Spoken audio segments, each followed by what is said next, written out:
துறைமுகத்துல நிறுத்தி வைக்கப்பட்டிருந்த கண்டெய்னரில் இருந்து சல்பர் வாயு கசிவு ஏற்பட்டதன் காரணமாக அருகாமையில் இருக்கக்கூடிய தலைமைச் செயலகம் மற்றும் சுற்று வட்டார பகுதிகளில் கடுமையான புகைமூட்டம் ஏற்பட்டதோடு இங்கு இருக்கக்கூடிய மக்களுக்கு சுவாச பிரச்சனை என்பது ஏற்பட்டது. இதனால இந்த பகுதி ஒரு பரபரப்பான ஒரு சூழல் என்பது ஏற்பட்டிருந்தது. தலைமைச் செயலகத்திற்கு மனுக்கள் வழங்கவும் இங்கு இருக்கக்கூடிய அதிகாரிகளை பார்வையிடுவதற்காகவும் பார்ப்பதற்காகவும் வருகை தந்திருந்த பொதுமக்கள் கடுமையான சிரமத்தை சந்தித்தாங்க. அதே போல பாதுகாப்பு பணியில ஈடுபட்டிருந்த காவலர்களும் கடுமையான சிரமத்தை சந்திக்க வேண்டிய ஒரு சூழல் ஏற்பட்டது. இதனால இந்த பகுதி ஒரு பரபரப்பான ஒரு சூழல் என்பது மாறி இருந்தது.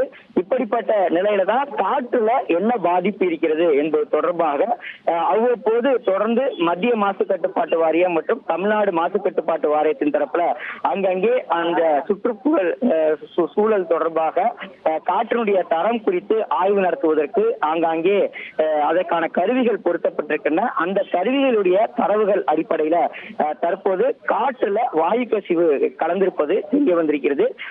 NO2 என்று சொல்லக்கூடிய நைட்ரஜன் டை ஆக்சைடு மற்றும் NH3 என்று சொல்லக்கூடிய அமோனியா வாயு காற்றுல கலந்திருப்பது தெரிய வந்திருக்கிறது.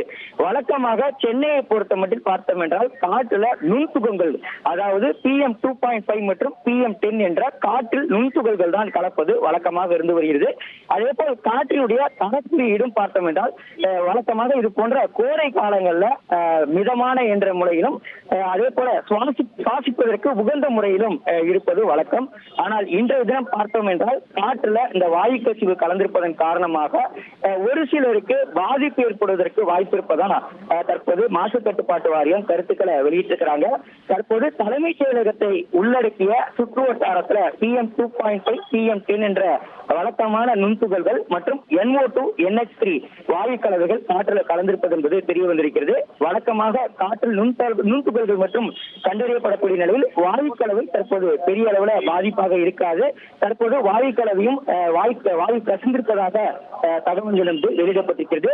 எனவே காற்றுல தரக்குறியீடு என்பது தற்போதைய நிலையில 68 என்ற முறையில திருப்திகரமாகவே இந்த பகுதியில் இருப்பதாகவும், அதே சமயம் இந்த வாயு கலவை கலந்திருப்பதால காற்றுல சிலருக்கு சுவாச பாதிப்பு ஏற்படுவதற்கான வாய்ப்பு இருப்பதாக மாசு கட்டுப்பாட்டு வாரியத்தின் தரப்புல தகவல் என்பது வெளியிடப்பட்டிருக்கிறது.